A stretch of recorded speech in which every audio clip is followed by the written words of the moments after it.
righty, everybody. Good morning. How's everybody doing on this Tuesday morning? Good. Are we surviving the daylight savings time change? Are we making it? Yes, okay. This is the good one. You're right. We did get an extra hour of sleep. We're making it. Well, super excited to welcome everybody to our SQEP or SQEP in-person event. I'm really excited. We're joined today by Ken Lettre from GNC. We'll be doing some more formal introductions, but thank you guys so much for the time. We know it is, I guess, dark and early with all the clouds, but we're really, really excited that you guys could join us here today. This is another Supply Pike hosted event. Can we give a quick round of applause to the SupplierWiki team? They are the ones that put these fun events together for us. We get to eat chicken minis, we get to drink coffee, we get to have donuts, we get to learn a little bit something, so always an exciting time. Yeah. So really quickly before we get started, we wanted to settle a really quick debate. Could you raise your hands if you pronounce this word up here, SQEP? Do you pronounce it SQEP? So we're going to do SQEP or SQEP. So if you say SQEP, raise your hands. Oh, my people. I see my people in the room. And if you say, boo is, and if you say SQEP, oh, guys, this is so inefficient. SQEP is so much better. Okay, so we're about 50-50. Listen, SQEP lets you do things like SQEP-timber. I mean, come on, it's cute. It's cute. Okay, so as I mentioned today, we're going to be doing a supplier coffee chat, so it's a little bit more of a casual environment. As we all know, our bestie friend retailers are not always really, really great about sharing information with the supplier community. So we try to do what we can to make sure that we are getting the word out there. You guys have probably heard us say it a million times. It takes a village to be a supplier to any retailer, let alone the largest retailer in the world. So anytime we can create a forum where we bring out experts, we bring out other suppliers, where we can share knowledge, learn from each other, we think it's going to make all of us better suppliers at the end of the day. So, Ken, if you wouldn't mind driving for me to the next slide. Thank you, sir. So really quickly, if you guys have been to any of our webinars, you're probably sick of seeing my face and hearing my voice. But if it's your first time, my name is Stacy Tan. I lead the Retail Insights team here at Supply Pike. So I've been with the company for about 3 years, and before that, I actually spent about a decade in the supplier world. So I was the one pulling retail link reports, getting those wonderful phone calls at 5 in the morning.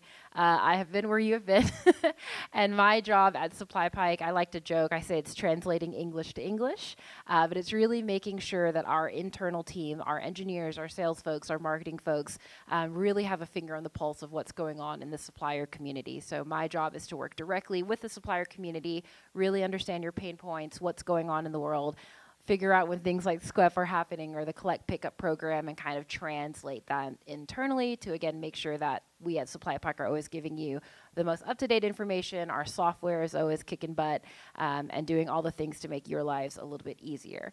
As I mentioned today, I'm joined today by Ken Lettre. He is a retailer relations manager at GNC. Ken, did you want to maybe give a short background on yourself?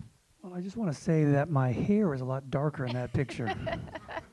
I think I'm wearing the same shirt, my same blazer, okay, but my hair is darker. Well, hi, I'm Ken, and just to kind of tell you, I've been in the compliance world for about 25 years, so it's probably longer than a lot of you all have been born over there. But I started off at like Goody's Family Clothing. Remember Goody's Family Clothing? Maybe, well, the good old days, Goody's Family Clothing. And they were based in Knoxville, Tennessee. I created their compliance office. I did the compliance guide, compliance site, everything. I did it from total scratch.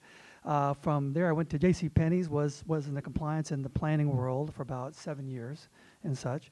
And then after that, because that Ron Johnson guy kind of messed things up just a little bit. And after that, when I went with Stage Stores, I fixed up their compliance department as well. So I've had a lot of retailer experience on the compliance side. And why I am over here is that GNC is starting to go ahead and sell the wholesalers, okay? And of course, we went right out of the gate with the biggest guy in the block, and that's our friends at Walmart, okay? So it's a lot of learning, a lot of knowing what to expect and that kind of thing. So I had a lot of experience on the retailer side, but I didn't have all that much on the wholesaler side, and I've learned a heck of a lot. So I hope to share some now for you, okay? Awesome. Thank you so much, Ken.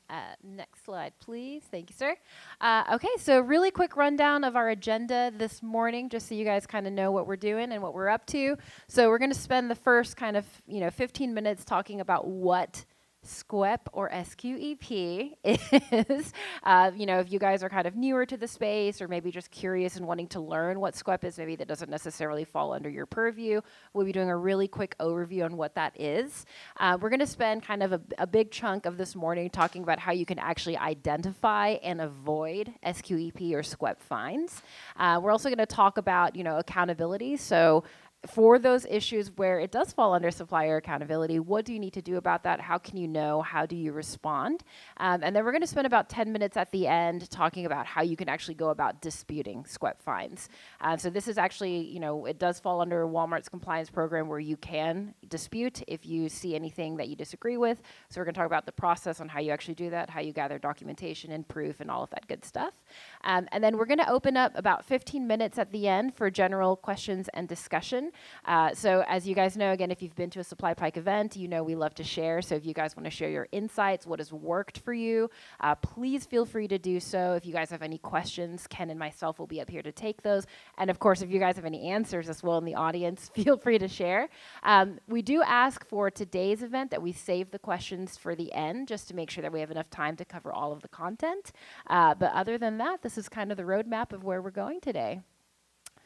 Okay, so last bit of housekeeping that we're going to cover, and then we're going to go ahead and dive right into the content, is just a really quick introduction of who Supply Pike is. Again, if this is you guys' first event, welcome. So just very, very quickly, we are a Northwest Arkansas-based software company, and we work with suppliers like yourselves to try and make your lives a little bit brighter when you're working with some of the most fun retailers in the world, like Walmart, Target, Kroger, and Amazon. Essentially what we do is we create software to really help with the rev loss space. So automating any sort of disputing, any sort of, anything to do with things like the OTIF program at Walmart, and all of that good stuff. So we work with about 400 suppliers today across almost every category, gen merch, apparel, grocery. You guys can see some of the brands that we're proud to consider part of the Supply Pike family. And hopefully, if we're not working with you today, we'll be able to work with you guys in the future. All right, without further ado, I'm going to go ahead and hand it off to Ken. Ken is going to take us through this content. And again, if you guys have any questions, please note them down. We'll make sure we have space to talk about them towards the end of the presentation. Ken, take it away. Thank you very much, Stacey. Appreciate it. How is everybody doing this morning? How is everybody doing this morning? Come on now. You got coffee, you got the Chick-fil-A little minis and everything else. Hey, life is great, okay? What is this, like church here? I mean, there's no one sitting in the front pews here? What is this, okay? I took a shower this morning. I know I ran this morning, but, still, please, okay? All right, well, okay, what is SQEP, guys? What is SQEP? Anybody? Raise your hand. SQEP? It's a four-letter word, right? I know you just said that one there, okay? No, SQEP, let's just be honest about it. I mean, a lot of times we kind of think about the Walmart brand and what they're trying to go ahead and do here and that kind of thing. And sometimes we don't understand maybe the purpose behind it. And having the retailer experience, I understand where they're coming from. They want to have as an efficient receiving process as they can. Because the last time I checked, I actually ran a DC for the stage stores, and the last time I checked when I was at the DC manager, there was nobody shopping in my DC. So we have to go ahead and get it out of our DC and in the stores ASAP. And any kind of problems that are going to cause any kind of hiccups at all causes it to then stop and delayed until the product gets in the stores. So we want to get it out of our DC, want to get it into the stores ASAP, and that's the bottom line. So here are the main things for it there. Basically, they want to reduce the handling costs. They don't want to have any of this thing, continuous improvement, first-time quality, and we'll talk about the first-time quality as well as reduce operational costs. Anything that delays, anything that stops, anything that kind of pushes the pause button costs money because, as they say, time is money kind of thing, okay? So we need to go ahead and follow their rules. Now, I'll be honest, and I've been just as frustrated, okay, that sometimes the Walmart brand does not do the best job telling us what they really want. I mean, there's a 300 or 400 or 500 page book, whatever it is, okay? All right, and after about the first 2 pages, I fall asleep, okay? But there's a lot of data in there. But we do have to get into it. We do have to figure it out. And not everything obviously applies to everybody. There's just certain parts, and I actually have some pages here that I'll be showing you as well. So let's get into it. The Walmart brand has put in this SQEP, and I'm going to call it, guys, SQEP. I'm sorry, SQEP sounds like a squid with a problem, okay? All right. So we have like phase 1 PO accuracy, which has already been implemented, the phase 2, the barcode and labeling compliance, and phase 3, the packaging palette, et cetera. Now, phase 4, I've not heard when that's going to be implemented. Has anybody heard when that's going to be done at all? Okay. The first 3 are already going, okay? Not maybe in all DCs yet, but it is rolling out. I did hear that by this month they're going to have cameras and everything installed in all their DCs. That's what I kind of heard about 2 months ago, but I've not heard anything ever since. So if you hear anything, let me know. I am on that Facebook Walmart Supplier Help page, okay? So you can find me there as well if you wish. These are the 3 parts or the retail link apps that are on SQEP, that define SQEP. Basically, it's the SQEP dashboard, the fix-it, and then the high rate DS. There I go.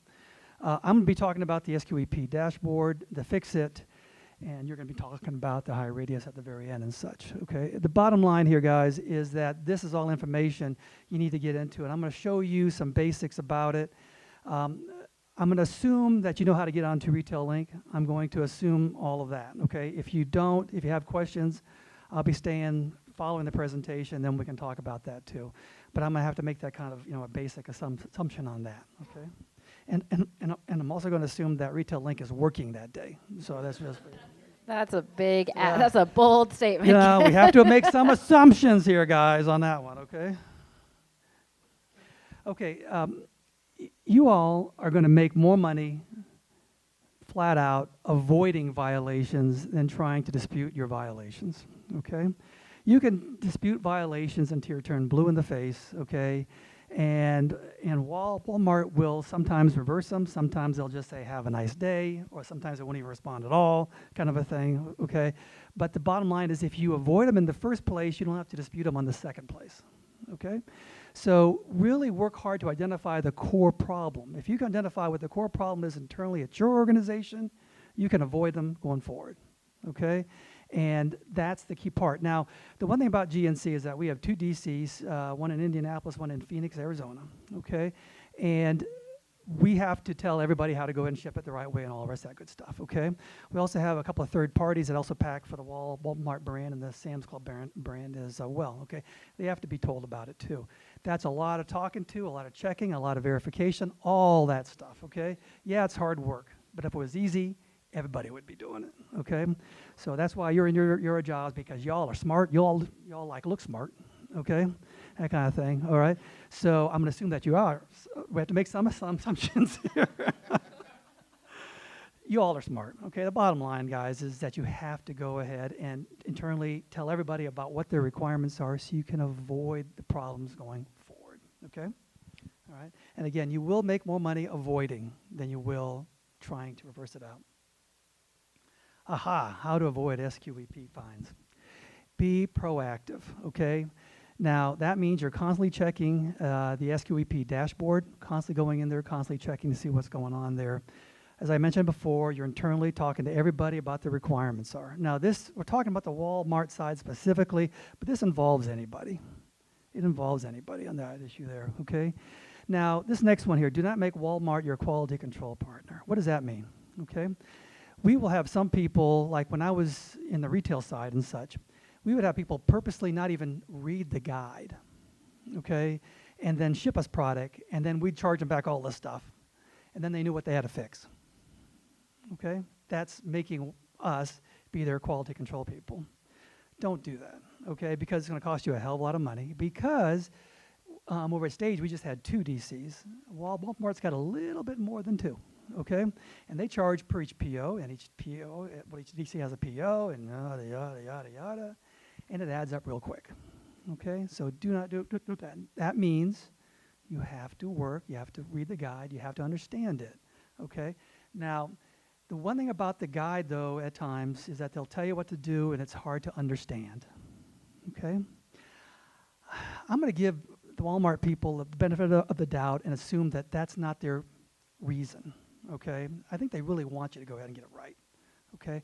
But at times they just have so much to tell you, it's like, whatever. And at times, you also don't know who to ask questions to, okay? I've asked questions on like the fix-it, and by showing you that if you're there, and the answers I get back are like, huh? Okay, they didn't answer the question I asked. Or that they'll copy and paste, it doesn't apply to the question, that kind of a thing, okay? I think a lot of people are hiring like third parties outside, maybe on the other side of the earth, okay? Because the response happens at about 3 o'clock in the morning, okay? And that's just what it is on that one there. You should check your SQEP every single day, okay? Or at least once a week, but I do it every day if I can, okay? And again, strive for no charges, okay? But if you're going to get a charge, make it one and done, okay? Don't have it continue on and on and on and on, because they will add up and add up and add up, and it gets to be quite a rush after a while. That's the SQEP dashboard right there, okay? Now, how do you get there? Okay, you go to retail link, you search bar there, okay, and you plug in SQEP. And then you look for all the things, and then you find the one that says dashboard. Click on that, there it is, okay? You can bookmark that page so that when you go back to it there, then you sign on, you do the telephone, your cell phone thing, and you stand on your head and you whistle Dixie and all the rest of that stuff, and then you finally get in there, okay? Now, this particular page has two different parts to it. It's very, very important here, and I'm going to have to get up here and kind of walk a little closer to it. You have this one here, which is more of a graph, and this is like kind of like the nuts and bolts, the information to it. Notice here that we also have like a line here, because right now we're clicking right here. I'm going to show you a few examples where we're going to be clicking here. The net line is going to be over here, and over here it's and stuff as well. Here's the graph. It tells you that out of all of this, for this time frame here, that 94% are because ASNs are not downloaded and such. And then we have a 6.25% being overages. This is absolutely correct, okay? But Ken, ASNs are the easiest thing on the face of the earth, okay? What happens is that we're using a third party that has not learned how to spell ASN yet, okay? And so we're having a problem with that, okay? We fully understand that. We're trying to get that fixed up there, okay? But we're moving product, maybe out of there back to our DC where we do transmit ASN, so that has come down quite a bit, okay?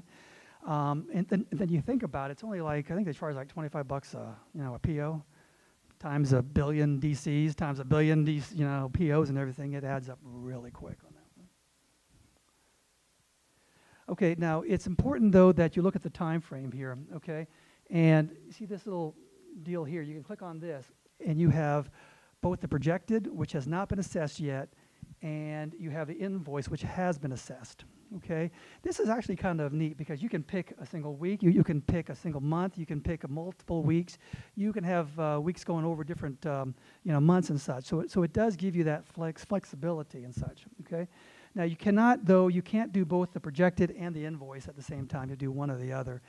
The Walmart people are about a 4 or 5 week lag, I guess, between them actually projecting it out and then it finally becomes final. Makes it a little bit easier to reverse things out when they're projected and not final. So if you're constantly checking it, then you can maybe nip some of these in the bud before they become final, okay? As soon as they become final, your only real recourse is through high radius and lighting a candle at church. Those are your only two deals, okay, on that one, okay? So constantly be checking. It's been my experience, though, that when you switch months at times or whatever else, or you switch views, sometimes the weeks change on you, and you think that you're hitting like, well, let's say October, okay, and then you're really in a different month or whatever. So double check that before you start telling people about what's going on. There it is. These are the charges. I'm not going to go into exactly how all the charges are assessed and such like that, okay? But you can see these are the phase 1 SQEP charges and such. And the majority of ours are the ASN failed to download, and we're in that $25 flat fee per PO. I think we ship to 40 or 42 DCs or so, times each one has a PO, each one is $25, times each week we get POs, and you do the math, okay? What was that, like the Carl Sagan guy that said billions upon billions of stars? Okay, that's what it is in terms of chargeback dollars, it seems like, okay? But that's a known quantity, and now it would be crazy if I just said, well, that's just the way it is, okay? And we're not going to get our money back or whatever. We can't really get our money back because that's a very clear violation. but we can work out a solution for us that will avoid that going forward, and we are, okay? Okay, PO accuracy charge avoidance, okay? Again, you identify what the issues are, okay? Clicking here, and fix it. And we'll talk about fix it here in just a little while here. Fix it is not available for the phase 1 charges, okay? The fix it is mainly used for, like, pictures of issues, like, pallets, labels in the wrong place there. How are you going to show a picture of a missing ASN? Okay, you can't do that, okay? So that is not available in that part of the world. And it's pretty obvious. I mean, we didn't transmit an ASN, so what am I going to dispute on that one there? So that's just what I have to do. Okay, now I want to go ahead and show you, like, the other one was the graph. Now I have this button right here selected, okay? While it's the same information and such like that, now it has the individual POs. And guys, we kind of blurred out all the, all the dollar amounts because I didn't want to show you how bad we were, okay, on that one, okay? But it does tell you what's kind of going on, and you can click into it to identify the POs. We actually do have the PO numbers right over here, ASN not downloaded, there I go. So that's pretty obvious. And again, I can double check the POs, and I know that those POs came from that third party that doesn't transmit the ASN, so it's like what it is. I tell management we're coming up with a fix on it, and we actually have implemented part of it. Our phase 1 charges between what happened in June and such to where they are now, about a third as much, okay? But then, I mean, that takes effort to try to fix the problem and everything else, okay? So I get a gold star. One, okay, on that one. Okay. So use both. Use both. I kind of like this view here because it gives you the individual POs and such, okay? But just work with what you think works the best, and then kind of play with that. But you can go back and forth, okay? Sometimes, though, I have noticed, though, that when you click either the graph or this view here, sometimes the weeks do change at times. I don't know what's going on with that, but it does. So just double check before you say, well, why is that different or whatever? Just make sure that the time frame is the same and all of that. Phase 2, okay? This is SQEP dashboard details as case compliance. Okay, now notice how this is now over here. So you click it. You basically click this thing right over here. Okay, I thought about putting this live, but then I thought that would be the time that the site goes down, okay? So I didn't want to have that. Then I can say, well, imagine this, if you will, okay? And I wasn't going to be doing that. So here, you click this thing here. That now highlights this. Now I have it here on the graph up here. And all of this is barcode compliance. And you go, well, barcode compliance is kind of a wide area. Okay, what is wrong with the barcode? This really doesn't tell you too much about what is, quote, wrong with it, okay? Other than the fact that it's all barcode compliance. Well, that's nice, but what? Okay, so you got to dig deeper down into it. Anybody recognize this thing? That was not me that said that. But I feel your pain about that one there. Okay, this particular guide, the last one that I have, I want to say it was like dated like September 1st, around that time frame, okay? Make sure you're using the latest and greatest version of this guide, okay? Because they change it. And sometimes they don't, sometimes I hear through that Walmart supplier help site, that on Facebook that there's a new guide out there available and that kind of thing. I've actually had, when I sent a note to someone, they sent me the guide back saying, oh, we got a new guide. Okay, that kind of thing. So please go ahead and do it. And what go ahead and read it, but don't read the whole thing at one time or you will fall asleep. This is page 206. Should we sing our hymnal? Oh, no, that's the wrong one. On page 206. Now, I'm not going to tell you, God love these guys, okay? I mean, that's like, okay, I don't want to be insulting anybody, but I mean, that looks like 10 pounds of hooey in a 5-pound bag right there, doesn't it? Okay, all that verbiage, all that stuff right over there, all of it right there. Okay, it's like wordy, busy. So you have to read it and because there's a lot of important information that is kind of hidden there. Okay, maybe if I just skip, no, you can't skip, you got to read every single thing down here, okay? This is where we are causing the majority of our issues, is right there, okay? Now, notice how here's the guide, or here's like the big example of the barcode, which is on the side of the carton, okay? It's very important that you go with the right barcode symbology. Or font. People call it like that sometimes, okay? You know, and some people said a barcode's a barcode, right? No, it's not. Okay, this is I-205, ITF, okay? Symbology, it is different than the UPCA type symbology that you use on your 128 labels, okay? So please make certain that you have that correct. I'll be honest, we did not. Okay, the majority of our problems were caused by the fact that we were using a UPCA type of barcode for that thing there, and guess what? We got nailed. Okay, they're very good at that for some reason. I don't know why. Okay, very good, but they get my attention really quick.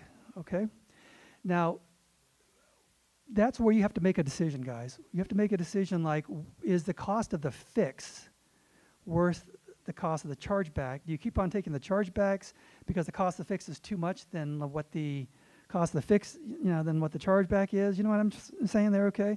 So you have to make that decision. You have to make that thought process and all of that, okay? In our particular case here, we're going to go ahead and slowly move through our product because we sell this product both to other places as well as our Walmart brand. We don't get chargebacks, don't tell them, from other places, okay? So those products can go over there too, and Walmart. Slowly but surely, we're getting rid of that. So we're making it a running change on that one there, okay? In about 3 months, hopefully by January 1st, it should be cleared up. Let us pray, okay? And popping in really quick, Yeah. if you guys do need access to the secondary supplier standard guide, we have that at Supply Pike. We're happy to share that with you guys. And we keep it up to date as well. So if you guys ever need it, just let us know. Send us a chat. We'll make sure you guys get the most updated copy. And they do change things. They have some requirements starting on January the 1st too, which is in this particular guide. So please go ahead and read it. And I know it's a pain, but that's why you get paid the big bucks. Sorry. Okay. All right, a special note on page 206. I took out a few items here, okay? General case markings. The following information is required at a minimum of 2 sides on all standard shipping cases with at least one side being the longest, okay? Do not put it on the top. Do not put it on the bottom. Put it on the side. Put it, that kind of thing, okay? Now, I've heard some reports that they want it in the middle of the box. No, they don't really care about that. They really just want it on one large and one short. And a lot of our suppliers are applying them so that they're on the corner, so automatically one's on the long and one's on the short. And like they put the 2 on the side and they kind of put it right on the corner there. That works out really well, and they'll accept that with any problems, okay? But you do have to have that information there on the label. You have to have it there, okay? The symbology is extremely important, okay? They will charge you for that. It does not record. It will bounce out, and you will get nailed for it, okay? So please make sure the symbology is right. Now, we updated our vendor guide because we buy product from suppliers, and they put these labels on for us that we sell to other places besides the Walmart brand and everything else. Our guide was updated about 3 months ago to reflect this symbology. Okay, we were wrong on that one. Okay, what was that one thing? Remember the old Happy Days TV show? Remember that? Am I the only guy that remembers that TV show? Okay, remember the old Happy Days? Oh, you do too? But you're only 26. Okay, all right. Remember the Fonz? Okay, there was one word that he could not say. You know what that word was? It was room. You couldn't say the room. You couldn't say the word wrong. Okay, all right. So we were wrong on that one there. So you learned something new today, didn't you? The Fonz never could say wrong on that one. Say this might be the only thing you learned today, but you learned the Fonz, learned that one there. Okay, so it's important that you do follow these rules. Okay, and what I tell my suppliers that are shipping product into us is that give us the labels. We will go, email us the labels. We'll test scan them, make sure that they are the right symbology. Any decent scanner will tell you the font or the symbology of the barcode. Okay, and so make sure that it is right. Believe me, if it's not, they'll tell you about it. Okay. Now we're going to move into Fix It. The phase two charges are available on Fix It. Now there's the search bar, on Retail Link. You put in the word Fix It. Fix It is one word. Do not put a space. Okay, Fix It, all one word. Okay, You put that in there, you push the enter button there, it comes up with there is the dashboard, right over there, okay? You click on that, and it takes you to fix it. You can go ahead and change any kind of a date range or whatever that you want. In this particular case, I selected the last 2 months of 60 days, okay? And I'm going to go through some of these violations and such like that to go ahead and show you what's going on with it. But this is basically the same data. While you can pull pictures on SQEP, for this information allows you to see the same pictures. In some cases, actually a little bit clearer on FixIt, okay? And you can actually pull the data, and you can talk to people via like a chat kind of thing. But the chat's like a 12-hour delay kind of thing, okay? But you can talk to someone, okay, on that one. Let us pray. Okay, so what I did here was I went ahead and I pushed the one for the top barcode compliance item right over there. Now, just to kind of show you here real quick, okay, I clicked the one here. You have a total of 5 different pictures here, okay? And it says right over here, I'm sorry you can't see it here, but it says wrong format, okay? Now, that's one of those broad things, okay? What does that mean? Wrong format. Would I put like the barcode on top, barcode on bottom, on the side? What would I do wrong? They don't tell you, okay? You just have to know what their expectations are, and then you can try to go ahead and fix it. Now, remember the last few pages or so, I was telling you about, showing you what the requirements of that label was, okay? So this is the wrong format. So I see one of our labels right over here. These other ones are the palette ones, so I'm not going to worry about those. This one here is the label that we use. So I click on that, and there it is right over there. Now, sometimes the photos are upside down, whatever. You just kind of twirl them around. You have this little twirly thing right over here and turns it around, okay? And you can see it. Now, it'd be easier for me to ask you what is right with that label versus what is wrong with that label, okay? Because there's virtually nothing right with that label, okay? That's just wrong. All right, so I hate to say this, but Walmart is right again, okay? So it would be now, you heard the phrase, shame on me, fool me once, shame on me, fool me twice, shame, or whatever it is, okay? All right, fool me once, shame on you, fool me twice, shame on me. There I go. I'd be thinking about that all the way home. What did I say wrong? Okay, all right. In this particular case here, they're telling me what the problem is. Now, it would be totally wrong if I said, and stop there, okay? No, that's a relatively easy fix. We got to tell these guys to forget that label and go with the other one, okay? So again, the issue is here, I'm going to go ahead and take anything here, is the wrong format right over here, and this is totally wrong. It doesn't have to be laid out that same way, which is the example. It doesn't have to be, but it has the wrong symbology. It doesn't have the the G10. It doesn't have, it probably has the expiration there somewhere on there, I guess, maybe, okay? But it's a mess. It's wrong, so we got to fix it. And that's the only way to avoid violations is to fix it, which is why you're in Fix It, see? Kind of neat, huh? Okay. These are the main barcode compliance violation types here, okay? The wrong format. The barcode is not printed in proper symbology. It does require the I to a 5, ITF symbology, and it does not contain the required information. Incorrect quantity. I love that. Anybody see incorrect quantities on their thing there? Okay. I think incorrect quantity. What does that mean? That there should have been 12 in the box? There was only 10? Okay, that's what I thought it was. Okay, no. Incorrect quantity means it has not enough 120 or these carton labels. There we go. So it does not have it. Should need at least 2, but doesn't have 2. Only has 1 maybe. Okay, so it has incorrect quantity. In our case, sometimes there is 0 on that one. The wrong location. You put the label on the top or the bottom, or that you put it on the short side and nothing on the long side. Okay, so that's what it means by I say wrong location on that one there. Again, avoid. Do not put it on the top or the bottom.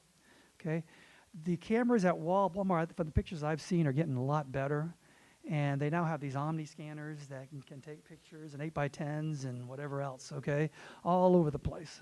Okay? And so they do a very good job. So they'll find it.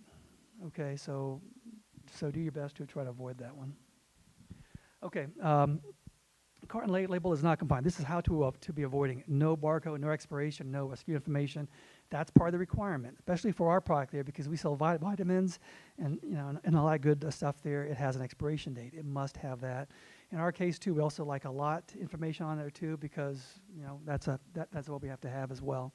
Okay, try to mirror and copy the Walmart example. Don't try to create a brand new road or whatever, a brand new way to do something here. Just copy them on that one if you can. Okay, there's always a person who internally at your organization, or there's always, it seems like there's, remember the old TV ads? This is going to age me again. Okay, all right. There were these old called like the Shell Answer Man. Everybody's going, huh? Okay. Back when, okay, they used to have service stations, okay, and then you'd pull up and then they actually pump up the gas and all the rest of that stuff. They check your oil, all the rest of that stuff, okay? Back in the good old days, okay? And they would have this series of ads. You can go to YouTube and check it out. It's called the Shell Answer Man, okay? You could ask him anything and he would give you the answer, okay? There's always a Shell Answer Man at your organization. You got to find it. Find that person, okay? And you'd be surprised, or at least I've seen it there, that when you kind of put out a calling, like I want to find out what is the answer, what is the issue here, okay? And you say, please, a lot of people will just ignore it because I don't want to hear it, it doesn't involve me, and I don't want to talk about it, okay? But sometimes you got to ask it again, or get your boss involved, or whatever. But there is a person that can help you internally. Find that person to help you out with it there, okay? But the sooner the better. This is another thing that you're going to go home and you're going to remember this one, okay?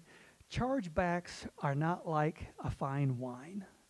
They don't get better with any age, okay? All right? You remember that one too. The issue is that you want to take care of them ASAP. You do not want these things to go on forever, okay?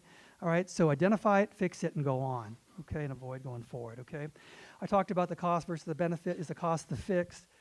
Versus the charges assessed. That is going to have to be an internal decision on your part there, okay? All right. What got us going was that a lot of people were saying, it's only $25 a PO. Why are we messing with this thing here, okay? Times all this stuff, and they saw the dollar amounts. Oh, that's why we have to worry about that, okay? So sometimes they just look at the little thing, they look at the big picture, too. So sometimes you have to explain that, too. As I told you, I asked the suppliers to send me the labels. I want to make sure that it's correct. Test, scan it, get all that stuff, verify it, okay? You only want to put the fix in one time. You don't want them to go ahead and try to fix it, apply all these things in the cartons, they come and you ship them over to Walmart, and guess what? They're still wrong, okay? So avoid that. That's like a total waste on that one. And then you have to, this is not a requirement, even though I've heard some people say that it is a requirement, and if some people believe that it is, I'd love to talk with that person. But Fix-It is looking for a response, but they don't send you an evil note if you don't give them a response, okay, about these charges, about what's going on, what you do, and try to fix it, okay? So they are asking for a response like, when are you going to fix it, okay? But I have not responded to a ton of these because I'd be doing that 24/7, okay, on all that. So I'm not going to do that. But identify the problem, internally fix it, because when I fix it, then I start getting these things here posted. Okay. Again, if you look at what we have posted on Fix It from June, July, and August versus what we have now, night and day difference. Okay, another one. Okay. But that wasn't because of the grace of God and a beam of light came out of heaven and said, we're going to fix it. Okay. No, it took hard work. And we told everybody, we fixed the issue. Okay. That's what your role is here. You got to tell everybody and tell them how to fix it. Okay, phase 3. We've gone to phase 1, phase 2. Now we're in phase 3. This is packaging, pallet, and load compliance. Notice how pallet compliance has now have the little bar over there. You click this, click it right over there, and there it is, kind of a thing. Okay, I have it on the graph. This particular one is, lo and behold, pallet quality is all of it. Okay, that's been a very low amount for us and such like that. Pallet quality. I will go to, I'm on Fix It. I use the top pallet charge on my example. This particular one here has a total of 5 photos on it too, but I kind of look at it and I'm going, that doesn't kind of look like our product here, okay? And it says poor quality. So I went ahead and I clicked on one of the pictures, rotated it around, and I'm going, that's not our 128 label, okay? Now, let's just keep this between us, but in this case here, Walmart was wrong. It's Gasp. true. Yeah, yes. Okay. Walmart does make mistakes. I know that's a shocker, and I'm glad you all are sitting down when I was saying that, okay? Okay, but it's true. They do make mistakes. But they don't know that they made a mistake unless you told them they made a mistake, because they're going to charge you, okay, until you tell them that's a mistake. When I notice that, I go, well, gosh, golly, we need to get that fixed, okay? So I send them a little note. How do you send them a note? Okay, on Fix-It, on the main page of Fix-It, you press this button here, Assign. You press this button here. This brings up this box here, okay? It's automatically assigned to the home office. The home office, which is in beautiful Bentonville, Arkansas, I believe it is, okay? There's a person's name like Hope. I think that her name is on every one of these charges. I don't know if she's real or not. Yeah, okay, I'm just thinking she might not be real, okay? Or she's a very busy person, I gotta tell you, okay? So I wrote it down, says, this is not a GNC shipment, please delete, okay? So then I press the assign button here. You only have 200 characters, so it's like a tweet, so make it short and sweet on that one there, okay?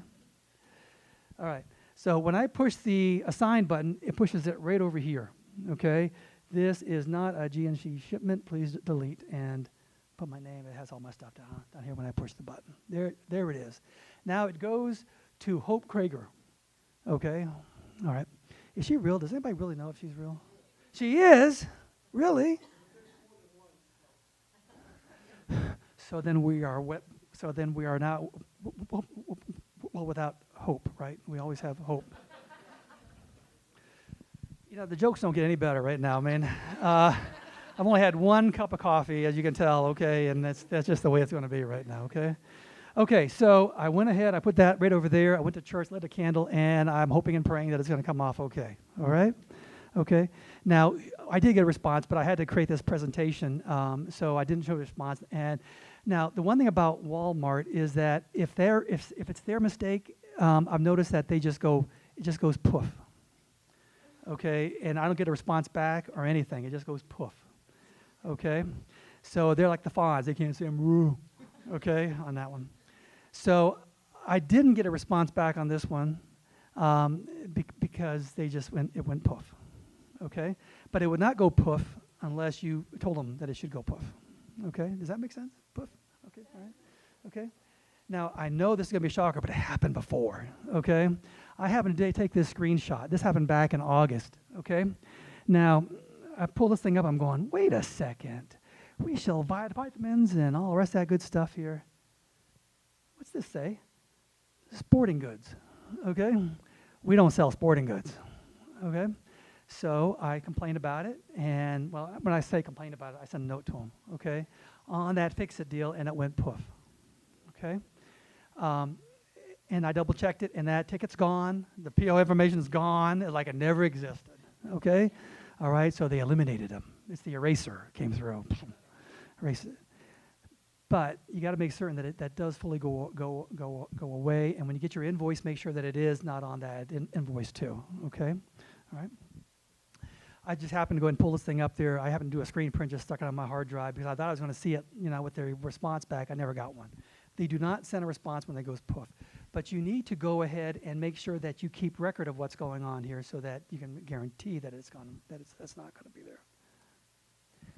Okay, valid phase 3 charges and how to avoid. Okay, defective pallets, you take photos and your goal is 100% shipment success. There we go. Okay, now that's a picture. Okay, it looks like the guy put the trailer on 2 wheels. Okay, it went around the corner real fast. Okay, all right. Now, is that our fault? Well, I'm gonna say yes. Not because I was admiring the guy putting his trailer on 2 wheels. Okay, but because we put just an itty bitty bit of shrink wrap on that. So that's our fault. Okay, on that one, because he could have put it on two wheels, and still it would have been good if we'd have put the proper amount of shrink wrap on that one there. So I told the team, hey, we got to fix this, avoid this thing here, and it's been taken care of, okay? Again, it would not have been, like, okay, everybody thinks that they're doing the best job ever, okay, you know? No one makes any problems, right? I'm perfect. How about you? You perfect? Everybody's perfect, okay? But you have to go ahead and, as we all know, you can't go up to their face and go, you messed this up, okay? Of course you're not going to be doing that, okay? But just say, hey, guys, we got told about this problem here. I think the best way to fix this thing here is, can you just guarantee that the shrink wrap on it is really in good shape? You got enough coin? Oh, yeah, not a problem, Ken. We'll take care of it, Okay, bam, problem solved. Okay. Load stability, better stacking, better, better shrink wrap is what I was talking about too.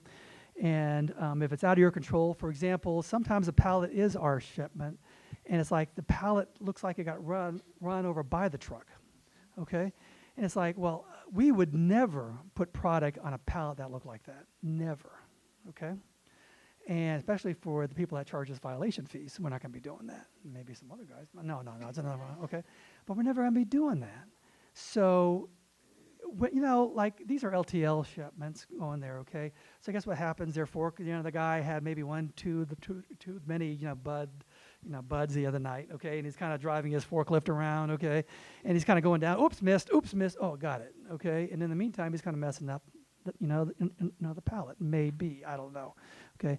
You can try to dispute that, but it's still ultimately your responsibility, unfortunately. And then you got to tell the third party about it. Guys, please help me out here with that. Okay, now, fix-it tips. You have to ask very specific questions to try to get a very specific answer. I have some responses here, okay? The one on the left here is one of my very first ones. One on the right, I kind of learned to kind of make it a little bit more specific question to get it more of a specific answer. A lot of times they will copy and paste, okay? And sometimes they answer the question, or sometimes it's like, I don't understand what they're trying to say here, okay? So my question is, because you can't read it probably, is I'm confused. What do you mean by the wrong format? I see a GS1 128 label and a carton label. Specifically, what is wrong? Thanks in advance. Okay, I asked them for specifically what is wrong. And their response is, Walmart requires 2 ITF, 14 barcodes, 1 required to be on the long side. Okay, but at that time I didn't know, what does ITF stand for? Okay, now does everybody know what the 14 means? 14 characters, right? Okay, it's a G10, the carton case code that reflects the carton contents inside, G1014. Okay, it's like a super UPC for the carton. Okay, that has to be in the ITF, I-205 symbology. Okay, that's what has to be on the side of the carton. But that doesn't really tell me too much. Okay, maybe they're assuming I'm reading the guide. I'm only up to page 73. Okay, haven't made it to page 206 yet. Okay, so I asked, this is on a different one, I asked a different question. Okay, hello, I'm confused by this issue. Specifically, what is wrong with the barcode? Should we not have a barcode on carton label, or is a GS128 in place along with the the carton seam? Please advise and thanks. Now, the pictures that I received, I thought the problem was that we placed out the label right on the seam. You know how you have the carton middle seam and everything else. I'm going, well, if I was them, I'd be upset, because then when you open it up, you can't, it's like gone, okay? So I thought that was the problem. No, it's not the problem there. It does require the 2 barcodes. The issue is the case UPC on the case does not match the file 360. If item file needs updated, I can help update. Whoa, a person, okay? Wow, they're kind of nice too. How about that, okay? All right. So now, okay, wait a second. Now, what we did was that we had a UPC on the outside of the card, not the G10, using the wrong symbology, fixed all that, and we're working to fix the problem, okay? So ask specific questions to try to get as much of specific answers. Now, the one thing I've learned too is that if I try to ask a second question on the same chargebacks, sometimes I get an answer, sometimes I don't get an answer. Almost exclusively, I have been getting answers on my first question that I've asked. But the second time, it's like half and half. Sometimes I do, sometimes I don't. I don't know why. Okay, but just as an FYI, so be as specific as you can, because you might have just the one chance to get an answer. Okay, Walmart accountability, how to dispute. Okay, I like this thing here. Walmart dispute process can make you feel like a black hole, okay? You have to, you ever hear that thing like a solitary voice crying in the desert, hello, I need help, okay, and stuff. And Walmart's a very big place, okay, as we all know and love. Oh, we all know, okay? And it's hard to find a person that is willing to talk. That Walmart supplier help site on the Facebook is really good, okay, in terms of just talking to people, okay? It really does help out a lot, okay? So and I've learned so much And we're all in the same thing together. Okay, I mean, you might be selling, the vitamins as well, for all I know. Okay, you might be doing that, but we had the same adversary. You know what I mean? Okay, so we're going to go with this thing together. Okay, and fix it. Okay, and I kind of mean that in a just way. I do mean that in a just way. I don't mean that they're bad or mean or like that. Okay, but you have to have information, and they're not the best at disseminating that information. Okay. I don't think that's mean. I don't think that they're purposely not doing that. That's just the way they are, okay? And so we just have to accept that, kind of go on, and we have to help each other and give each other a group hug, okay? And that we can go ahead and feel better about it and fix our problems. Again, I've learned so much from just talking to you all, too. I mean, I just didn't wake up a day going, well, I know everything, okay? No, this took several months of just getting into it and talking and asking a lot of people about it. And that's where, we're here to help each other out and all that, okay? Right? And when the final charges require merchant involvement, is your Walmart contact willing to reach out to the buyer? We had a dispute that I had to go through High Radius with. It was this is not about SQEP, but it was in full. I know this is going to seem wrong again, but Walmart made a mistake, okay? They canceled the PO incorrectly, okay? They canceled at the header level. The whole PO was killed, but they said that it was because of us not having the inventory. That's a bad thing because you get charged in full. But what happened was they wrote the PO up incorrectly. We saw it, said, no, cancel this one, get this new one. Again, they canceled it wrong, and as a result, we got nailed for the entire in full, okay? It was, that Carl Sagan, billions upon billions of dollars. It wasn't that much, but you know what I mean, okay? So it took a while to get it reversed out. I just got it reversed out. Yay, okay? Are you impressed? I got one reversed out, okay? But you have to give them the information that they require. And it took me a while to even talk to I talked to our rep here. I said, please contact the buyer. I just need a note. It's real straightforward. I know they didn't, mean it, intentionally pushing the wrong button. They just did. I just need a note. Oh, well, I don't know, okay? Which sometimes they can be a little bit on the, they want to do, because they don't want to talk to the buyer about that. You know what I mean? Okay? But sometimes you just got to ask the question, please. What are they going to tell you? No? That's the worst king? Okay? And no one's going to give the buyer a call. You made a freaking mistake or whatever. No one's going to be doing that. So just make sure that they ask the question, and get the information that you need, okay? And then when the charges are final, then you have to go hit it in High Radius, okay? Now, you can dispute things, and we're going to talk about this thing here, but I know that Stacy's going to be talking about the High Radius part there, but don't be afraid to dispute, okay? They do require specific information. We're going to be telling you that in a second. But don't be afraid to dispute. They claimed that I was over on like 3 pieces of one PO, okay? Total cost of the 3 pieces over were $16.44. They charged me $201 for the overage charge, okay? That's upside down, okay? If I shipped them $5,000 worth, well, charge me the $200. Fine, I messed up, okay? 3 pieces, I don't know if that's true or not, but even if it is, it's upside down, okay? I sent them a note, please, and they reversed it, okay? So you have to have your information, you have to have all that data, you have to have all that information so that they can then make the decision and make it happen, okay? Here's some basic information that you're going to need. When you give information to High Radius, give them the complete information, because if you don't, they're going to ask you for it, okay? They will not approve a violation unless they have everything, all the I's dotted, the T's are crossed, okay, all that stuff there. So please make certain that you give them all the information that they need, okay? And don't assume that they can figure it out. What I did on my last violation, on that big one there, was I actually used colored lines and whatever else. I said, the green lines are this information, the blue lines are that information, okay? Because again, I swear to God, I'm not making fun. They might not be speaking English the right, you know what I mean? It might not be, the easiest thing. So make it easy for them. Don't assume, they can figure it out. No, make it easy for them to figure it out. You know what I mean? It helps you get it taken care of too.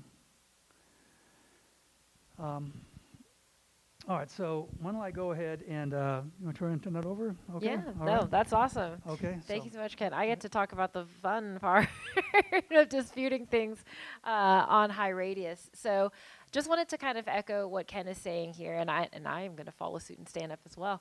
Yeah. So obviously, as Ken mentioned, I think the theme that we all know and talk about a lot, and we preach a lot at Supply Pike as well, is whenever you can try and avoid charges, right? As Ken mentioned, it's going to take a lot more time and cost you a lot more money to try and go after things than it is if you are able to avoid them in the first place. And I think a lot of, kind of struggles that we've seen our suppliers do is they look at finance and they look at supply chain as two completely separate silos. Finance handles finance charges, supply chain handles supply chain things without realizing that, one thing we've learned is that things like SQEP fines or OTIF fines or deductions are really kind of a lagging indicator of something that's happened earlier up in your supply chain. So the more you can be on top of it, hopefully the more you can avoid charges in the future. So yeah, so really quickly, as Ken kind of mentioned, there are, it's kind of a written sort of documentation on what is expected when you're actually submitting your disputes on high radius. And really quick, again, if you guys are near to the space, high radius is actually a separate third-party application. It lives outside of Retail Link. So if you guys are kind of, again, nearer to the space, you do need a separate account. You do need to be able to access that, and then you should be able to find all of your charges. Anything that is AR related is going to live in high radius. So if you guys are getting OTIF fines, SQEP fines, co-ops, things like that, that's all going to flow through high radius. Anything that is AP related, so a short pay on your invoice, is going to flow through an app called APIS or APDP in Retail Link. And we've got great webinars on those if you guys ever want to check that out.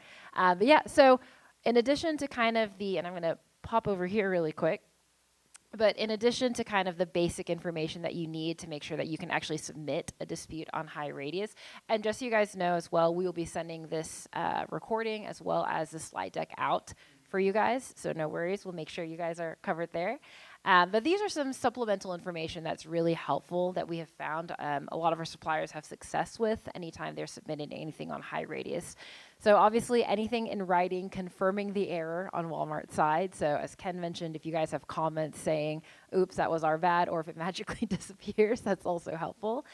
We've also had folks that have interfaced directly with their buying team or their merchants, and they'll say, oh, that is correct, that was an error on our side, and be able to kind of attach that as proof documentation.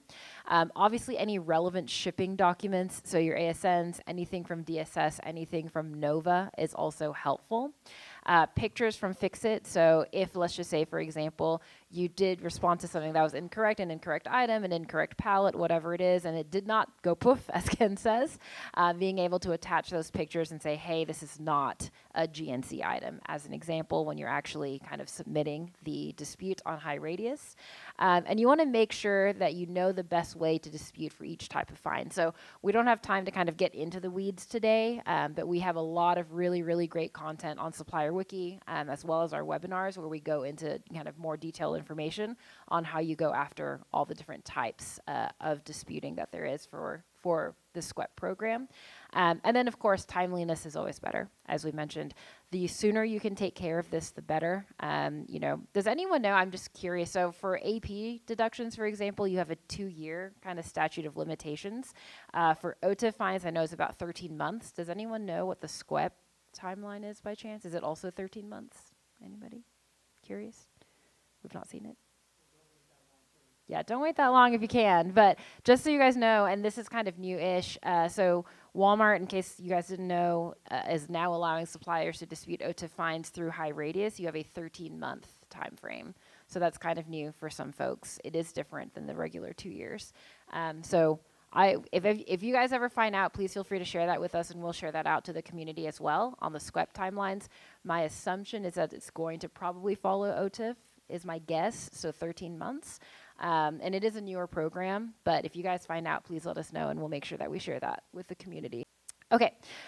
So anytime you're disputing packaging-related fines, so these are the ones where your barcodes are incorrect or things like that, you want to make sure that you are viewing the images that are attached to those fines in the Fix-It app, as Ken mentioned. And this is an app that is actually available for you in Retail Link. So again, if you search it, if you put the space, you won't find it for some reason. Fix-It is one word. If you put it as one word, you will find it. You can star it to favorite it. And that is where you can actually view those images to then, decide if you want to attach those in your dispute through HighRadius. And again, this is just to give you the context to understand, number one, is it the right item that you're getting fined for? If so, why? If you think that it's incorrect and that's why you're disputing it, then you want to make sure you have the context for that and really understand kind of what Walmart is trying to ding you for. If you don't understand the charge, ask and fix it. Again, Ken kind of showed you how to do that utilizing the assign button. And then again, we're going to be broken records here, but wherever possible, invest in prevention. If you can, obviously try to never get the charge in the first place, but if you're going to get the charge, try to not get it a second time wherever possible. One thing that I did want to kind of note, and I would love to hear you guys' insight as well, something that we have heard when you are actually disputing the fines on HighRadius is, as they relate to Fix-It, you actually have to have a cap, so the corrective action plan in place first in order for Walmart to even consider reversing your fines on HighRadius. We've heard that. I don't know, Ken, if you've seen that. Okay, Ken hasn't seen it, but that's what we've heard from a few suppliers. So again, if you guys have heard that, please share that insight with us when we get to the discussion portion. But again, we've heard, and we all know your mileage may vary depending on your department, your buyer, whether, Scorpios and moon rising or whatever it is. But again, we've heard that in order to get HighRadius fines reversed, you have to submit a corrective action plan on Fix-It for the particular fine that you're getting hit for, and then you can dispute on HighRadius. So again, if you guys have heard something like that or something different than that, please share that with us so we can all learn together. Okay, so the actual process, so how you actually go in and dispute on HighRadius is, again, you have to log in. So you need a separate application. Again, you actually have to apply to get an account. We can share information on how to get an account with HighRadius in case you guys don't have one already. We're happy to share that information with you. But basically, you're going to log into HighRadius, and then you're going to see the open bills and the closed bills. Kind of tabs across the top. I'm pointing at the laptop as if you guys can see what I'm pointing at. I, too, have only had one coffee this morning. It's fine. Okay, sorry, guys. Open bills and closed bills. So bills that have not been paid off or matched with transactions are open bills. And then, of course, after they've been matched, Walmart or HighRadius kind of documents them as closed bills. And you can actually dispute kind of the deductions that you receive under both open and closed bills. So what you're going to do is once you kind of log in, you can actually search. You'll be able to search, and you can also utilize kind of the filters across the top of the screen, and they will actually categorize the fines. They'll call them OTIF disputes or OTIF fines or SQEP fines for a specific month. So you should be able to click into those, and then once you click into those, these are kind of the fields that you need to fill out in order for you to actually successfully submit a dispute in HighRadius. So you're going to fill out the dispute reason. It's a drop down, and they have specific dispute reasons that they expect you to choose. Again, we've got resources for that in case you guys need to see that. Amount to be disputed, so how much you're actually trying to go after. Comments, if applicable. So obviously, if you guys have any comments, as Ken mentioned, kind of short and sweet is really the way to go. They're just not going to read it 90% of the time. So we recommend just kind of pointing them to the right direction. And then obviously, if they come back and say, hey, we need additional information, we need additional context, that is a time when you go in and fill out additional information. And then attachment, so you can upload specific documents. So again, that's where all of that information that we talked about is going to come in. Your ASNs, DSS information, NOVA information, buyer emails, pictures, all of that good stuff. Okay, so after you have submitted your dispute, you can actually track them on the disputes tab. So once you click that, it'll show you kind of all of the different disputes that you've submitted over time. It'll give you the statuses. It will give you the ability to actually add comments and things like that. So again, you'll be able to track that through the disputes portion of High Radius and just keep track of that. As Ken mentioned, try and check on this whenever you can, because there are times when you'll get a response back and then you're expected to give them additional information or answer a question or whatever it is. And there are times where if you aren't able to get it in time, they'll close that ticket out for you. So you need to make sure that you are checking this kind of on I would say at least weekly cadence if you can. If you've got the time, every other day is great, but if not, at least weekly, to make sure that you're responding to them in a timely manner. Just because the last thing you want is for them to ask a question, you don't respond, you don't realize, they close the ticket out, and you have to start from the beginning, which has definitely happened before. So just be aware of that and keep track of that. Okay, so kind of a couple of last things that we want to leave you guys with is just the importance of remembering that Walmart has the ability to stack fines. So one thing that we have found, and a lot of folks don't realize, is that Walmart sees their AP deductions, their OTIF fines, their SQEP fines, the collect pickup program. These are completely separate silos managed by completely different teams within the Walmart organization. So we work with a lot of folks that will go, oh, I got a AP deduction for a shortage and I disputed that, I got the money back, they're going to reverse my OTIF fine, right? No, unfortunately not true. You can get an OTIF fine, a SQEP fine, and a deduction all on the same PO, which is not terrifying in the least. And then also when you want to dispute them, you have to dispute them in three separate ways. And even if you are able to get, again, kind of your AP fine, your AP deduction reverse, for example, your OTIF fine may still be there. Your SQEP fine will still be there. So you need to be aware. We say this a lot at Supply Pike, but you need to know the rules of the game so you can play the game, right? So we try to make sure that everyone is aware, again, that all of this stuff can stack. Be aware of how you actually handle each of these. Make sure that you have teams in place to go after each of these, because one does not reverse the other. As Ken kind of mentioned earlier on in the presentation, phases 1, 2, and 3 have already rolled out. One thing that we did want to share that we've heard from our supplier community so far is that we're expecting to see an uptick in phases 2 and 3 over the next couple of months. So Walmart has been investing a lot in staffing up their DCs and also bringing in a lot of this kind of scanning technology into their DCs. What that means is they have more time and more resources to check your cases. So be aware of that. Again, prevention is better than a cure. Try and make sure that you guys are ready for this. We know, again, Walmart kind of gave a sort of grace period last year. We know a lot of these fines have started coming out this year. We expect them to increase starting in 2023, so just be aware of that. Phase 4, as Ken mentioned, scheduling and transportation. This is still TBD right now. Word on the street, is that it's going to roll out in Q4 of Walmart's fiscal year. So that is any time between now and January of next year. Again, we are not 100% sure. That is just what we've heard working with some folks that are piloting this program with Walmart. So again, as we know things, we'll be the first to let you guys know. But just wanted you to be aware, if you start to see phase 4 fines come through in the next 2 to 3 months, do not be surprised that they're coming. Okay, so without further ado, we are going to go ahead and open it up for Q&A.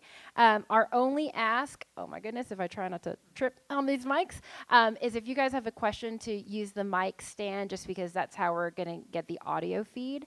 But yeah, if you guys have any questions or any insights that you want to share, best practices that you guys have seen work with your organizations, please feel free to share, and we look forward to kind of answering those questions for you guys, if any.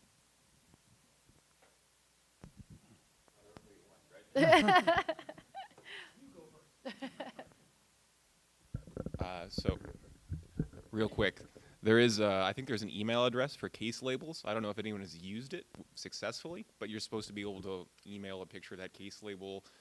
They say to give them like 3 days notice before your shipments actually have to get to Walmart, but that's out there. And then my question is, I know OTIF has a 3-month grace period for new suppliers. Have you heard anything or seen any verbiage for the SQEP program that also has a grace period for new suppliers? That is a very good question. So thank you for that resource first. Yes, there is an email address. We do have it. We can share it with you guys in the follow-up when we send out the recording and the slide deck. So thank you for calling that out. I think it's also in the blessed 369-page document. Yeah. If anyone needs some light bedtime reading, it's there. But we'll also make sure we call that out for you guys. That's a very good question on the grace period. I have not seen any verbiage around that.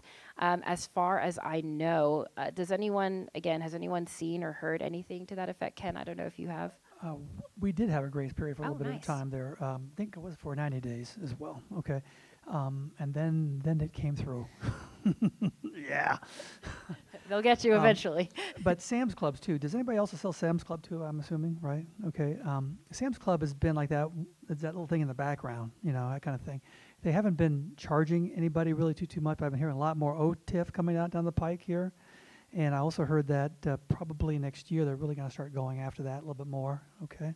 So just whatever you're doing on the Walmart side, I know that Sam's, if you're selling Sam's, you're probably going to be affecting that one too down the road. I actually had a question for you, Ken. So, you had kind of mentioned that you guys are working with a third party to get all of your shipments out. So we work with some suppliers who also work with third parties, either carriers or 3PLs. And specifically for OTIF fines, if it's a situation where there are continuous issues happening, even though they have been talked about and addressed, they're actually passing these fines on to their carriers and saying, hey, we've done the right thing or tried to, and it's not working the way it should, and we're going to go ahead and pass that fine on or negotiate for better rates. Have you guys been doing that, seeing that for SQEP?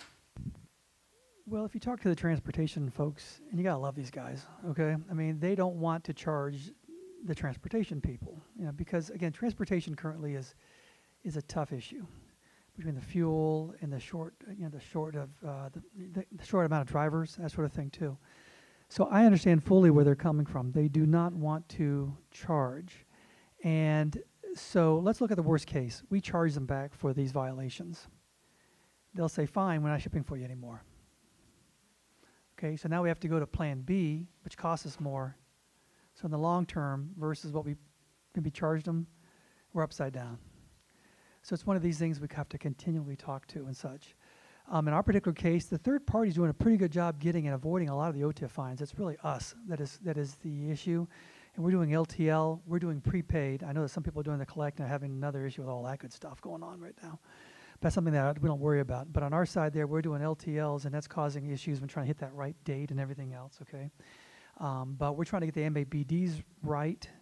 And, that lead time audit form, and you have to light a candle and dance around it or whatever else and figure out what's going on with it there. Sometimes the math, when I try to figure out with that lead time audit form, you do the math. That's Monday, Tuesday, Wednesday, Thursday. Do all that stuff there. It doesn't work out. The orders that you get back with MABD dates don't come out. It's going to be 5 days, okay? It's not that way, okay? Experiment. Okay, and maybe don't change the whole form, like change to the DCs. Maybe one way and one the other way, and see what the POs come through as, just to give it a shot and see what happens, okay? Then you see what the relationship is. Then you can go ahead and do the other ones, okay, on that one there. But there's just, if there was like one book that you could go ahead and follow with every single rule, and it would tell you everything exactly, well, heck, everybody would be reading that book, right, and following it, okay? No, there is none, and every organization is different. Your product is different than what our product is. Okay, you're shipping a little bit different. You're shipping from a different place. That's a world of variables out there, okay? Just learn, experiment, figure out, learn, and grow, and try to fix it as best you can. Awesome. Thank you, Ken. And really quick, too, guys, the lead time audit form, that is something that you can actually get from your Walmart team. A lot of times people forget where you get it because if you set up with Walmart, you do the lead time audit like way in the beginning, like when you're doing your OSA, and then like 4 years later, you're like, oh yeah, that thing that we did that one time, that thing that we did the one. So I always recommend, if you can try and do ideally like a biannual audit, so every 6 months, just taking a look at the lead time audit, making sure that that's still accurate. There is not a place that you can access it directly in Retail Link. You have to ask your Walmart team for it. So usually your replenishment manager or your supplier solutions manager, your SSM, should be able to give you access to that. Just again, check it. And again, if you guys are newer to the space, a lead time audit form is basically you let Walmart know where your ship points are, and then they will calculate kind of, and you let them know how much lead time, that's the name, you need to actually get an order to process it, to review it, how much shipment time you need, and then they will calculate your MABD based on that. So that's actually a really great kind of pro tip from Ken. So if you guys are dealing with OTIF fines where you're consistently kind of early or consistently late and you're a collect supplier, I would really recommend taking a look at your lead time audit form. With prepaid, obviously, you can kind of yell at your carriers a little bit. With a collect, you're kind of at the mercy of Walmart. And so making sure your lead time audit form is as close to accurate as possible will help you kind of get a little bit closer to, the delivery times being accurate. So. And just another little pro tip on the MABD dates: avoid a Saturday, Sunday, or a Monday MABD date. We use an LTL carrier that does not deliver over the weekend. So we're putting ourselves behind the 8 ball right off the bat if we have one of those MABD dates. Okay, so we've tweaked that a lot. We used to have about 60% of our MABD dates coming out with that time frame. Okay, we tweaked it. Now we're down to 21%. Not close. We thought we fixed it, but not quite. Okay, so now we're tweaking those a little bit more. Okay, so we are fixing the problem, and I really think that Walmart really wants us to fix the problem. Okay. Because they want us to keep as much money as we can, and I want to keep as much money as we can, okay? But you have to figure out the problem and work with it there. But like the MABD dates and the lead time audit form, that's an entirely new presentation, okay? Like you can take the entire hour on just that alone.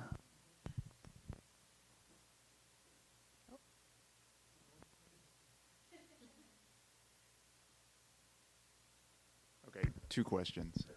First, out of the 3 phases, which would you say is like if there's any, the biggest pain? Like, Ken's like all of That is them. a leading question. Well, yeah, they all have their own special pain, okay? What stuff. You really can't equate that because each one is so different. right. And like what I need to fix in terms of the missing ASNs, that's pretty obvious. I got to transmit an ASN, okay? Which the other one is I have the case labels. Well, I'm producing the case labels wrong. We're not asking our suppliers for it right, okay? And they're willing to give it to us right. We just need to tell them. But that's when you have to identify, this is the end. Where does it start, okay? So they all have their own little special quirks, and you just have to determine what it is you need, and you internally try to fix it. Is there one with like the highest amount of fines, would you say? Yeah. Which phase? Well, ours currently is going to be the phase 1, which is the missing ASNs. Gotcha. Right. Okay. The second ones currently are the case labels. Now, I'm kind of bracing myself because you think about it, they're really pushing this. I think January 1st, it's going to hit the fan. I'm being nice because. Well done, Ken. Okay, hit that. Okay, I'm being nice. So we got to be careful about that because we're trying to update and change things. It's one of those kind of cost-benefit deals. Okay, I've got like 10,000 cases of a product out there. Do I want to go through every single one and change every single one at this cost, or do I want to kind of absorb the charges now and then like it's near the end of the year then hit it when it should be down to about 3,000 or 4,000 cases? You know what I mean? Yeah. On that one. My second question, you gave an example for the pallets of how in Fix-It you could just say right there and try to dispute it. Can you do the same for phase 2 with the barcodes? Well, you don't necessarily dispute unless it's not your product. That's what I'm asking. Can Yeah. you do the same thing with the barcodes? Like if you say, hey, this is not ours, can you say it in there? As long as it's not a final invoice charge. I As soon as understand. it's invoice charged, then you have to go through the high radius radius. folks That to have makes it reversed out, yes. Okay, Okay? that's all. Okay, thank you. Great questions. And I've got a question for you, Ken. You kind of mentioned earlier on in the presentation that, you said you need to find who's the guy that can help, right? So I'm curious for GNC, obviously you guys are kind of a larger organization and maybe this is a good best practice for the smaller folks in the room. What does that organization look like? Who does that fall under? Are you the guy? Is it usually under transportation? Is it under logistics? Is it under supply chain? What does that kind of look like? Yes. It depends upon the actual problem and the issue at hand. For example, the ASN one would be more the IT folks. What do we need to try to fix that issue there? Can we implement it at our third party? If not, what can we do to try to compensate that? On the pallets, that's on the that's like at the DC level. What's going on? Are you using good quality A-level pallets and such? For the carton labels, what's going on there? Well, that takes the sourcing people, okay, because they are the buyers buying this particular product, and our guide isn't reflecting right. So I had to get involved, the compliance people on the vendor compliance side, okay, because you think of GNC, you would know of GNC as our mall stores, okay, and for like 100 years plus, we've been a mall store, organization, and then we started going into the wholesale business because of COVID, which is kind of a blessing and a curse at the same time. I mean, we have people that now they want to feel better. They want to do things, in a healthy way. Well, that's GNC, right? Okay. So that's why we're selling the Walgreens and the Walmarts and the CVSs and everything else now, because it goes really hand in hand. Okay. But like we have to identify the issue. So it depends upon what the core problem is to then track down who I need to contact there. Okay. But there's always like some big guys. If I can't get people to respond, and sometimes, as you know, you ask internal folks and you don't get a response back. It happens, okay? Then go up, okay? And I've done that because I can't tell my boss, well, I tried, they didn't answer, I went home, okay? No, you can't do that. You have to go ahead and what is your next step? What did you do next? And so I have a VP that I can give him a call, say, I got a problem, I just asked for some advice. And he says, we need to contact this person or that person. And then I don't mind saying, hey, I contacted this, my VP, and he said this. Oh, okay, fine. Let's fix the problem. Okay, you know what I mean. Okay, but the bottom line is, you fix it, you save money, which is good, right? You save expenses. Oh, that's really helpful. Oh, another question. I got a quick one for you. So AP shortage deductions, that's no matter, how buttoned up you are, you can always expect to be fighting invalid shortage deductions. Do you think SQEP fines live in a similar world, or are you confident that you can spend 9 months buttoning up your systems and then you won't receive these SQEP fines anymore? I see SQEP fines as being, I said SQEP, sorry. My work here is done. Thank you for coming out, everybody. I'm a total failure. SQEP fines, okay, I see those being more black and white, okay? Because did you transmit the ASN or did you not? Did you send a good pallet or did you not? Did you apply the 2 labels on the carton or not? Did you have the right symbology and layout information on the label or not? Okay, so that's pretty darn black and white. And their pictures really help them prove their case, and it helps me to then prove internally, hey, we need to fix this, okay? Because I can tell people till I turn blue in the face, hey, we got a problem here. Yeah, right. But if they can see it in pictures, that's great. So I see them being very black and white, unless you're just totally wrong. For example, if they charge me for let's say, improper labels on the sporting goods boxes, okay, I can easily say it's not mine, and that can be easily disputable, okay? But most of the time, they're very valid. Okay. Cool. Thank you. Okay.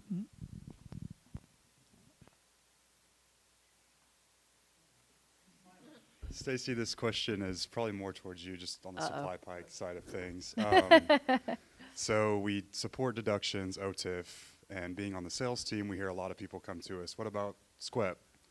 What is our plan for that? I know we're very knowledgeable. We have the SupplierWiki, but it seems just after this presentation, the visibility, even finding out what the problem is, even with the SQEP dashboard, is really hard to do. So what is our vision going forward? That is a great question, and Weston is going to punch me if I say anything wrong. So he's on our product team if you guys haven't had a chance to work with him yet. Yeah, so that's a really good question, and kind of to Mitch's point, we've been getting a lot of questions about SQEP, especially this year. Again, as we kind of discussed earlier, kind of last year, Walmart, really gave a lot of people a lot of grace period on SQEP fines, and so a lot of people, kind of to Ken's point, they're like, yeah, it's there, and yeah, it's not good, and yeah, we should probably be doing something about it, but it's not really hitting our pocketbooks yet, so we'll worry. That's a problem for future us, and of course, we are now in the future. So great question. I would say I know the product team is in active research mode right now for SQEP. It is absolutely something that we are taking very seriously, especially on the visibility side. side, kind of like what Mitch mentioned. So I know we're actively researching it. I think we're supposed to make a go, no-go decision on whether we actually build the product out in the next month or so. And if any of you guys are either SupplyPike customers and would like to learn more or kind of be a research partner with us on SQEP, please definitely let us know. Or if you're not working, with SupplyPike currently, and you would just like to be kind of in the know of what we do and also see kind of what that research process looks like, please definitely feel free to reach out. We've got a couple of SupplyPike folks, or of course you can reach out to me directly, and we'll make sure that we get you guys involved in the research process. So I think we should again kind of know in the next month or so if we're going to go or no go on SQEP. We're trying to do a lot of different things. 2023 is a lot of really cool stuff coming down the pipe in terms of product for SupplyPike, additional retailer coverage, additional deductions coverage, and things like that. So, we really are customer-led, and we build what you guys ask us to build, really. So if we're hearing a lot of signals for SQEP, that's where we're going to go. If we're hearing a lot of signals for other retailers, that's where we're going to go. So, I don't want to turn this into a pitch by any means, but we're very customer-led here. We really, really care about the supplier journey. A lot of us are suppliers. We're recovering Walmart folks. And so we really want to make sure, as we talk about all the time, that we are helping you be the best supplier you can be, get every dollar that you should be owed, and get that back to you. And we take that very seriously at SupplyPike. So great question. Okay, we've got about 2 or 3 more minutes for any questions. Anybody? I just want to also say that in terms of the dollar charges, at times people will look at the dollar charges and say, well, it only costs us like 10 grand, but we sold them X, whatever, thousands of dollars or millions of dollars, whatever. Say, look at a percentage basis and just say, that's just the cost of doing business. I have an aversion toward that, okay? I mean, if it's something that can be fixed, then let's fix it. Because even though it's a cost of doing business, why don't we eliminate that cost of doing that particular part of the business, okay? And so sometimes you don't get the most management buy-in. I'm not saying that happened to GNC. No. What I'm saying is that I've heard other places, okay? So if you feel that you can easily fix the problem and you might not get the support that you think that you probably should, go for it, because you can still eliminate that cost, okay? And that's what you need to do.